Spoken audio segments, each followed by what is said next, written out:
All right. Ayo, what's the word? What's popping? What's the deal, my babies? Hey, look, man, we back at it again. Good to be in front of the camera again. Good to be back with y'all again. Detroit.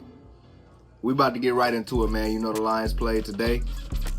So we're going to break this whole thing down. We're going to break down the game, and then after that, man, we're going to go into some other stuff. It's some stuff, man, that we really need to discuss and go over. I want to break down the preseason as a whole, what I saw, and my expectations for the Lions for this season. Now, after we done seen preseason, you done seen, obviously we didn't see our starters.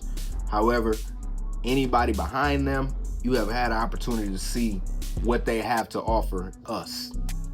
So, with that being said, now we can have a genuine hypothesis and really be able to make our best guess on what the Lions will be able to accomplish. So it's going to be a bit of a reassurance period because I know we lost today. Lions go down in a 26-7 loss. So I know we only won one game. I know that people think it's foreshadowing the future. So I'm just here to talk you through it, man. I'm here to talk you through it. It's a shame more people don't.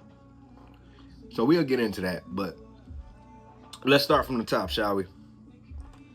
So the Lions lose in a 26-7 battle to the Texans here. Joints did not go this way. Joint practices, when our starters played, they starters, it was a very, very, very different story. But that's all right.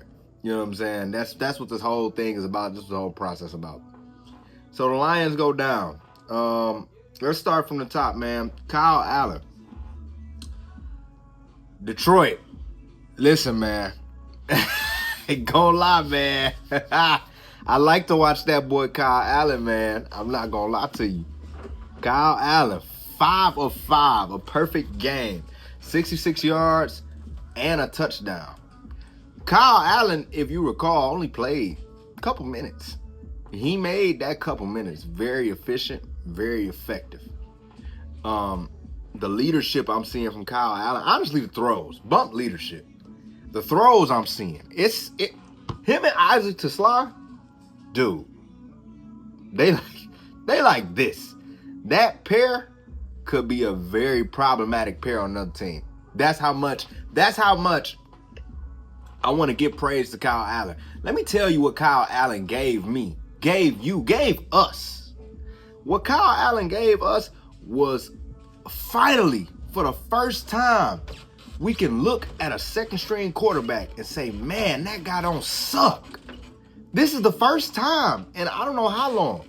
I always felt like when it came to the backups, when it came to our tools, I just felt like it was everybody else in the NFL and then a significant drop-off to us.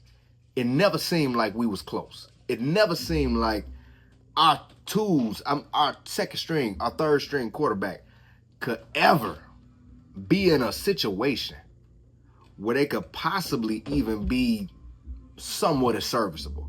It always felt like we just wasn't in the same league anymore. Like once the second string quarterbacks get to playing and if it was a battle between them, it's like the rest of the league got NFL second string quarterbacks. We got D3 CFL. Pee-wee, Pal, Pup Warner, 14U. I don't know. It just looked terrible and it feels so good. I want to take this time right now. I will once again say I was wrong. Week 1, Hall of Fame game versus you now, Kyle Allen. I was wrong. You worked. You put the work in and you showed it. And man, you look like a very, very, very good second string quarterback. And I could not be more proud. Let's just take a second. Let's get some football claps to Kyle Allen. Football claps to Kyle Allen. Thank you. Let's go. Next thing we got here. Hey, look, I told you the only reason he wouldn't be a 1 is because of money. I said that. He is not going to be a 1 because you got other guys who been on this team who you already paying. It's going to be difficult for him to be a 1. But Isaac Tesla, man, all I know is if my last name wasn't Williamson, Williams or Brown, I wouldn't be sleeping much at night with Isaac Tesla around.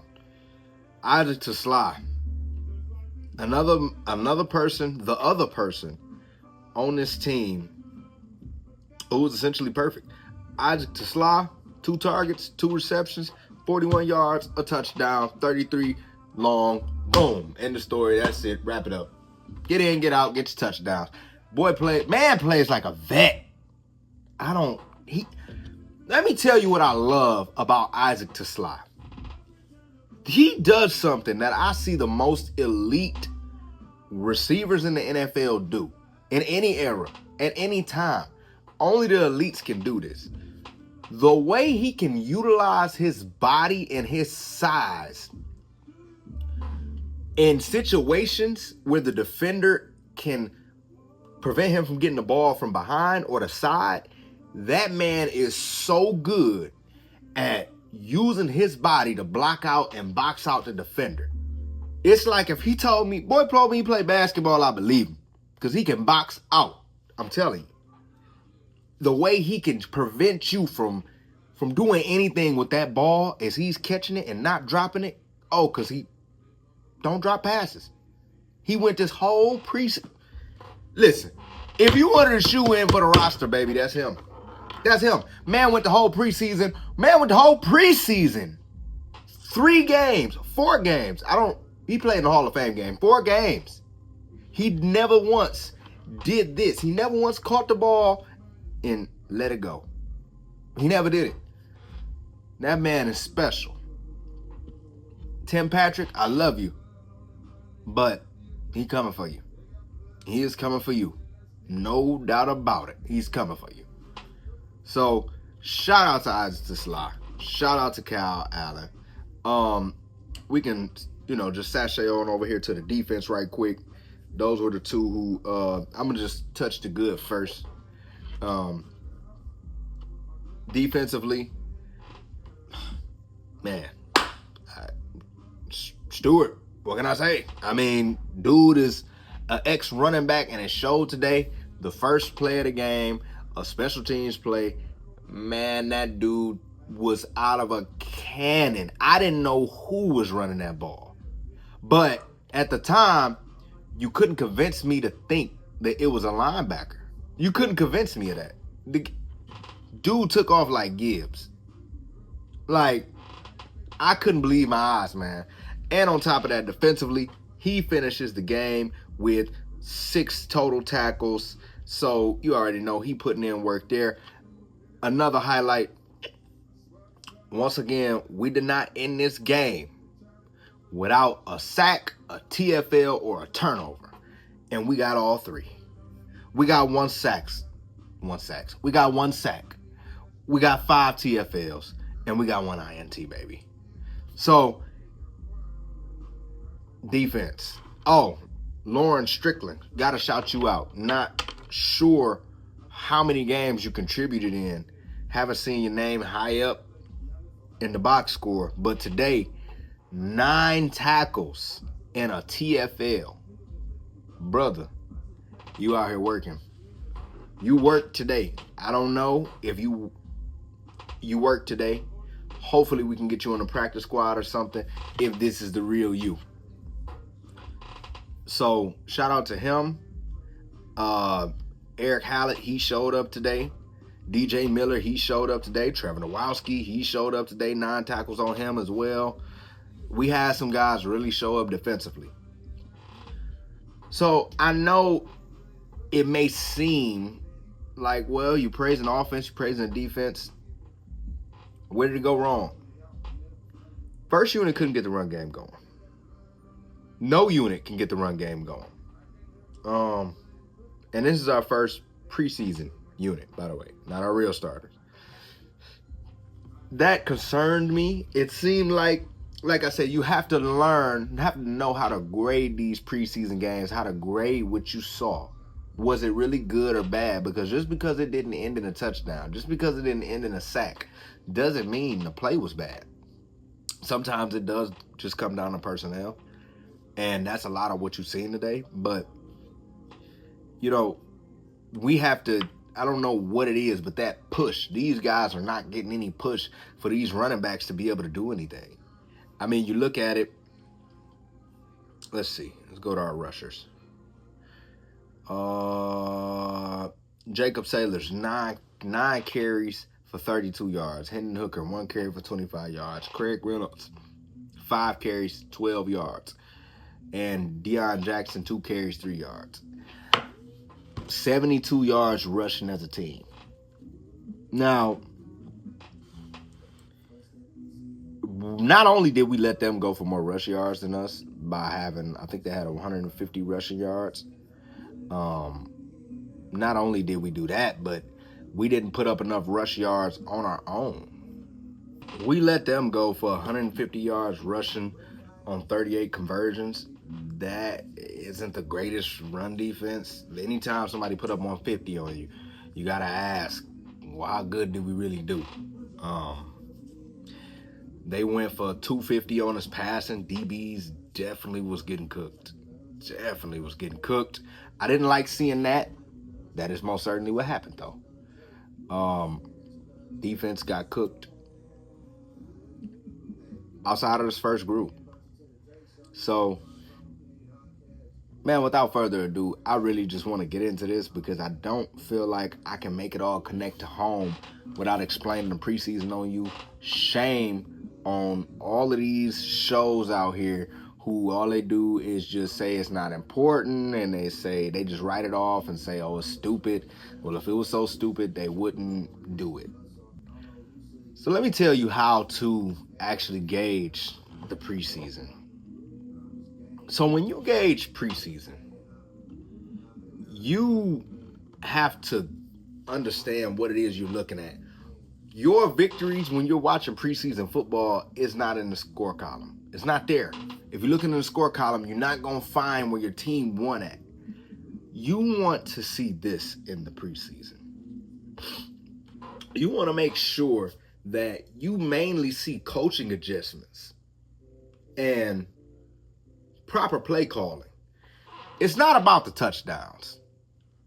This preseason thing is a big mess up, and everybody keep trying to tell it to you like it's just one way it's done, it's one way it's approached. That's not true. It's 2 ways to approach preseason for coaches. Coaches can approach, hold on, pauses. Coaches can approach preseason in 2 different ways. You can either play to win, right? Or you can play to see what it is you actually have on your roster. I'll give you an example. Some teams, they want to play to win. They're going to play the better of their players that they're willing to play more often than not. They're going to call the proper play call, the better play calls than the other ones, more times than not. Then you have another approach. You have a personnel approach. Some teams, winning teams, the Lions, other teams around this league, you also have an option to be able to coach based off the personnel you have and what you want to see. So if I got a guy and I want him on the team and he's on defense, but he's struggling in zone coverage, I need to see if he can understand his zone coverage. Now pay attention to what I just said. I got a guy, I want him on a team, but he's bad in zone coverage. I want to see if he's improving. So what do I do as a coach? So as a coach, when it's a situation for zone defense, I'm putting you out there. I don't care if I don't think you're going to be the one to stop the first down. I don't care if I don't think you're the one that's going to stop the touchdown. None of that matters. I need to know, are you improving? Have you changed, and can I trust you? That's what I need to know. That is the approach the Lions have taken. That is why I've been so joyous after these victories, because I've seen the coaching adjustments. See, in these losses, when it comes down to the defense, we're not just losing because everyone's out of place. It's the bad play call, this, that, and the fifth. It's more so based off of who's out there. Like, what I see is proper play call, wrong person. Right message, wrong messenger. You feel what I'm saying? That's more so what I get from this regime, from Calvin Shepard, from Johnny Mo. And honestly, to me, not even just to me, but overall, it has looked amazing. Amazing, even despite the loss, yes. Because I told you, we are not coaching right now to win games. Because if we were, you would see that. At the end of the day, the Lions are a good football team. If the Lions wanted to win games, they would have won more. There's a reason Amon-Ra St. Brown never touched the ball. There's a reason Jared Goff never touched the ball. It's a reason for those things. It's a reason Gibbs didn't touch the ball. Not only do I want to risk you being injured, it's more important for me to get these guys who I don't know what they can do to play versus you. I know you're good. I know you're a star. I know you're one of the top in the whole NFL. I don't need you to prove that to me. You've done it numerous times. You follow what I'm saying? These are the ways of thinking in the preseason. And today it was the same story. The Lions coached as any great coach, any good coach would scheme up and plan to do. You are going to coach based off of the fact that this is the last preseason game. This is the last time to make a decision for cuts. And we really need to see something. Can you provide what we need? Yes or no? This was never the game for Goff. This was never the game for Gibbs. Can you number blank, name blank, because I don't even remember myself. Are you ready? Can you do this? That's the main thing this thing is about. So when I look at this defense, when I look at today, I see a team, and this is something for you to get very excited about, Detroit. I'm going to tell you right now, when I look at this Detroit Lions team, when I look at the defense in particular, I'm telling you right now, this defense is going to be better than last year. Listen to me. I love Aaron Glenn. I love everything he did. I have nothing bad to say about him. To me, he was a mastermind. It's amazing that he was able to win so many games, and even including games where the defense was the ones that needed to show up. This defense right here is something different. I'm not going to lie to you. We have never looked more complete as a unit.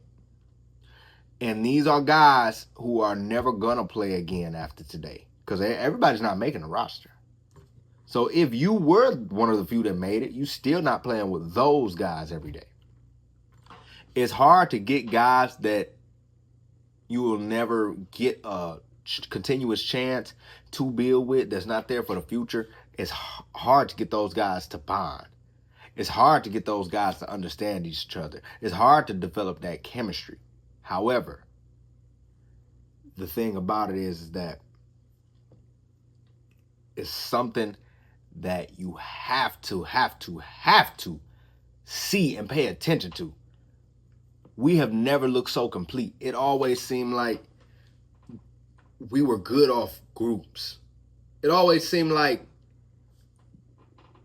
if we talking about defense, the D-line does good display, but the rest of the units don't. The DBs don't. The linebackers don't. Linebackers do good. The rest of the units don't.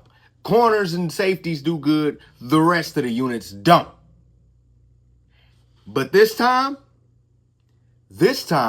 as a unit, we look great. As a unit, we swarm the ball. As a unit, we hit hard. As a unit, just as offense fight for extra yards, we fighting twice as hard to make sure you don't get one as a unit. That's what I love about this team. I love the intensity. It almost scares me to think that I didn't watch Alex Anzalone, Terry and Arnold, Brian Branch, Kirby Joseph. Because I say to myself, if you can get these guys right here to play like this, bruh, I don't know what Calvin Shepard has in store for this defense, but I'm telling you right now, you mark my words, Detroit, you mark my words. This team right here will be better defensively than any team we've had under this regime. You watch what I tell you. Overall, run defense, I don't know if it'll be better or worse. But what I can tell you is overall, we're going to be better. I've never seen them so poised. It always seemed like, and maybe that's because of the manufactured blitzes and us not having pressure. Maybe that was the reason why. But at the same time, I've never seen these guys move so much as a unit and look so consistent. How do we lose the game then, Tay? I'm going to tell you how we lost the game. Personnel. What I was so happy about, what I was so happy to see was the fact that the play calling was there. The coaching was there. The people weren't there. I can live with that in preseason. I don't have to see you. And if I do see you, it's either really, really good or really, really bad. And I'm okay with not having either scenario. And if I have one, I'd rather it be the really, really good one. You can't be so pressed for the scores in which you see of preseason. It's not about the scores. It's about what you can get. It's about seeing the coaches improve more than anything. Because like I say, the guys you care about, they're not going to play that much. Is everybody in the right place? Are we disciplined? Penalties, we got to work on that. I don't know if that's foreshadowing for the starters or not, but all I know is that we have not been disciplined. And we need to be. So hopefully that's something that could change. We did do some bets today. Not sure if you guys followed them. I did post kind of late. I'm about to start posting more of my bets and everything like that prior to. So that way, of course, y'all can tell it and try to make some money off of it just like I have. I understand everybody getting situations, man. So, I know that money might really help you. So, yes, please lock in. Please pay attention, man. It's here for you. Hold on a second. So, yes, you guys should be excited. What I seen from this offense, listen, you thought Ben Johnson was a quarterback whisperer? You thought that him revitalizing a guy who went to a Super Bowl without him was a success story? Well, then let me tell you about a dude named Johnny Morton and another man named Kyle Allen. And let me follow that up by saying this. If in any world Johnny Mo can make Kyle Allen, you remember what you saw in the Hall of Fame game. If he can make that man this good, what do you think he gonna do for Jared Goff, Amon-Ra St. Brown, Jameson Williams, Jahmyr Gibbs, and Sam Laporta? It's going down. It's going down, and we finna win this whole thing, and I don't want to hear nothing about it. At the end of the day, that's pretty much my takeaways, man. Overall, what I expect this preseason, this is my preseason prediction. My season predictions. I heard reports that Marcus Davenport, he's different now. Apparently, this offseason and this preseason has been the offseason and preseason for his career.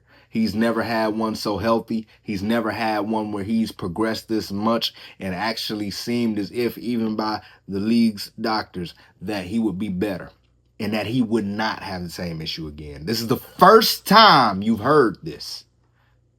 This is the first time. So obviously they have a lot. They have a lot to say that he is going to be great.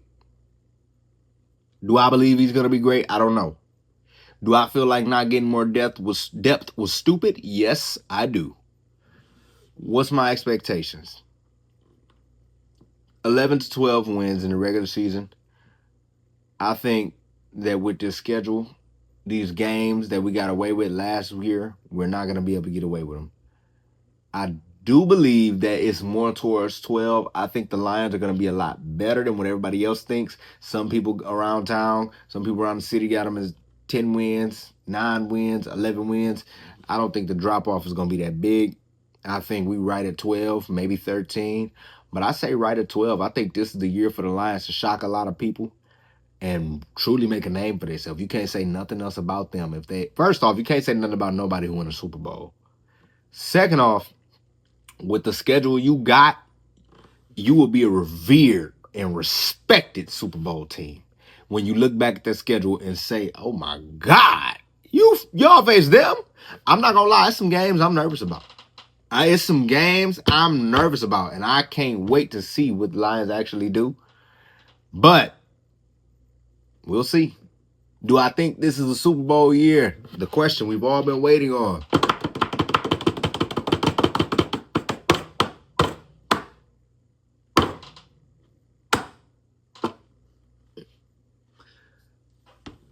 No.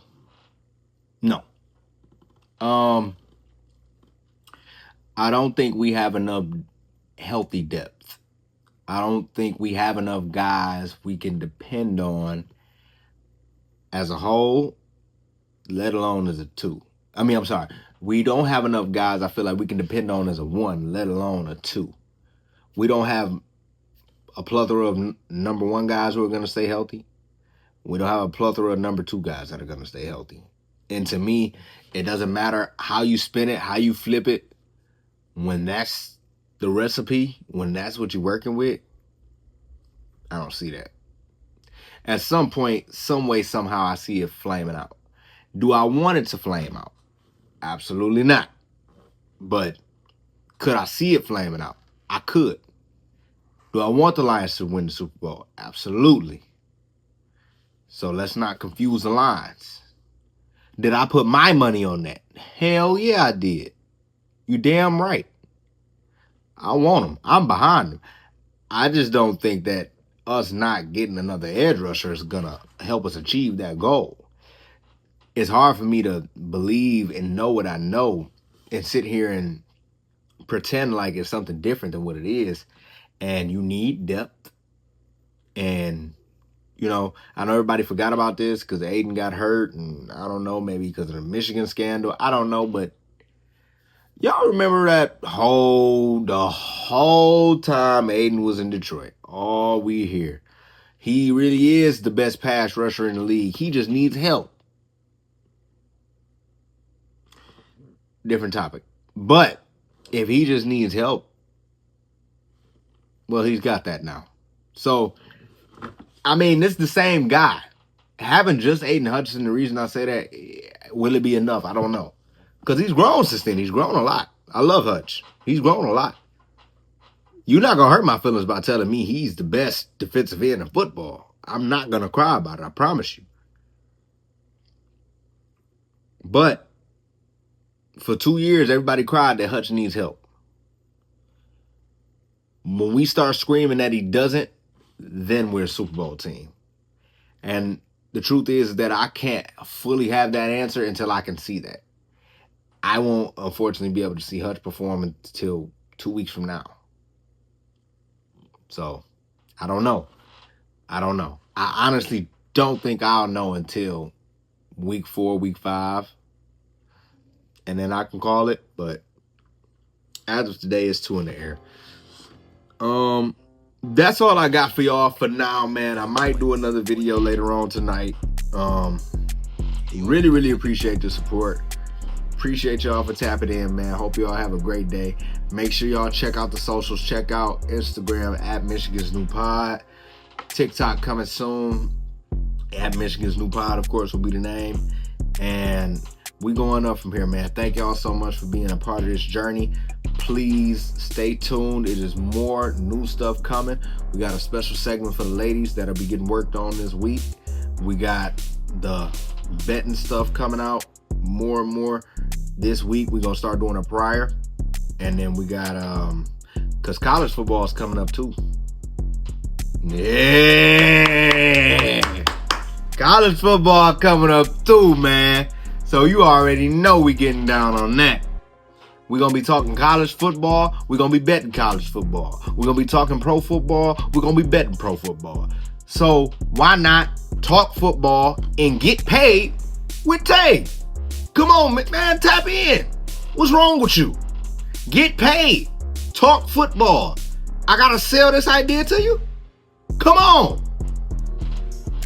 But regardless, that's what we on, man. Ladies, you're more than welcome. This is not just complete God talk, man. Listen, I'm going to be the first on some Soulja Boy stuff. I'll be the first podcaster to tell y'all are just as equally welcome to this football conversation. This is not men privy. This is not man specific. This is for all of us. And I got something coming just for you, ladies. Also, We have other stuff coming too. If you want my raw, uncut reaction to the games and what we just did, if you want to hear those words filled in, check out the Instagram at Michigan's New Pod and check out the Instagram story after games to get the real reaction, to get that vibe of you having a conversation with Tay, to get that vibe of how Tay really react. If you want that, that'll be on the Instagram story. Please tune in. But other than that, man, hey, look, it's Saturday night. I either hope you enjoy it with your significant other, enjoy it by yourself, or enjoy it out looking damn good. Hey, listen, look great tonight. I'm sure y'all look great. I know I got some beautiful ladies who follow this channel, so I know y'all out there looking good. I know some dudes out here on their stuff about their business, so I know y'all gonna be out there looking good. You know, have a good time with your man, a good time with your woman, whatever the case may be. I don't care, because this is Michigan's New Pod. I'm your boy Tay, aka Podcast Tay. And I'm out. Be safe. Don't drink and drive. But I'm out.